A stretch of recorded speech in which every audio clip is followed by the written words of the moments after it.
voici Jeep de la Vigate, je vais vous montrer ma cave. Bon, bah voilà, vous êtes là dans le Saint des Saints, où c'est la cave des Grands Blancs.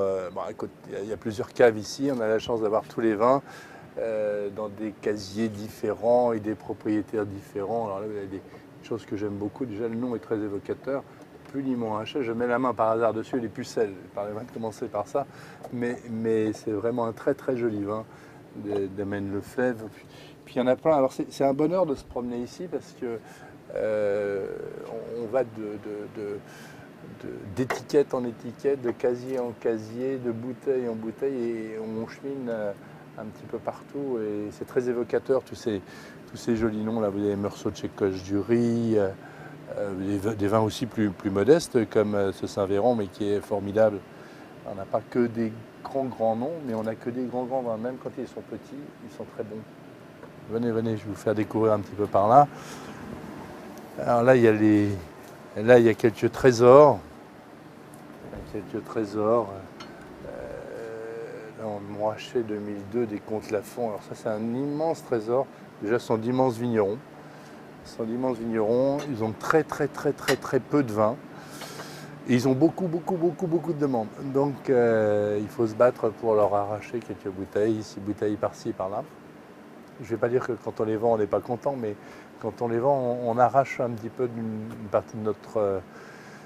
c'est pas de notre patrimoine, c'est de notre cœur. On est très content d'avoir tous ces gens-là qui nous font confiance et qui acceptent de nous vendre leur vin. Je suis content de vous présenter mon test. Comme dans tout endroit, il faut un professionnel. Et chez nous, on a un testeur professionnel. Et je vous présente Hervé Marchetti, dit Bouboule, mon ami. Qui, comme chacun voit ou peut voir, n'est pas un feignant du tire-bouchon. Et c'est un garçon qui nous aide à goûter les crus. Il en boit beaucoup, hein, Alors, il faut qu'il élimine les vins qui ne lui plaisent pas. Beaucoup de sport. C'est un grand sportif du tire-bouchon. Mon coup de cœur, c'est à chaque fois le vin que je bois au moment où j'ai envie de le boire. J'ai pas de coup de cœur qui est tout le temps le même, qui revient de façon récurrente. J'aime le vin. J'aime les vins, mais parfois ça peut être un simple vin du Beaujolais servi juste à la température qu'il faut. Ou alors, parfois, voilà, c'est le grand délire et c'est un grand Bordeaux. Non, il n'y a pas de coup de cœur. C'est le vin qui me donne du plaisir au moment où je bois. C'est ça mon coup de cœur. C'est un peu comme votre cuisine. Exactement.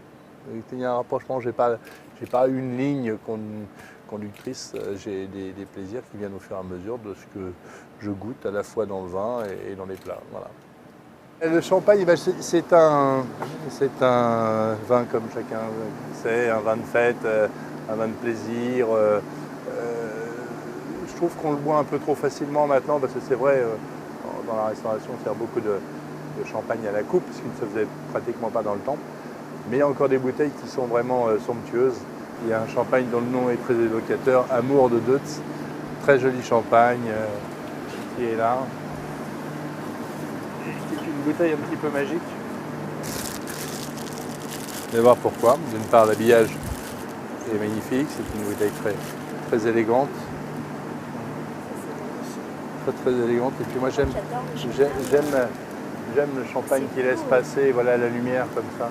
J'aime ces bouteilles-là. C'est d'ailleurs pour ça qu'elle est protégée par un espèce de petit papier qui empêche la lumière de tuer ce champagne. Très jolie bouteille. Amour de Deutz. 99 celui-là.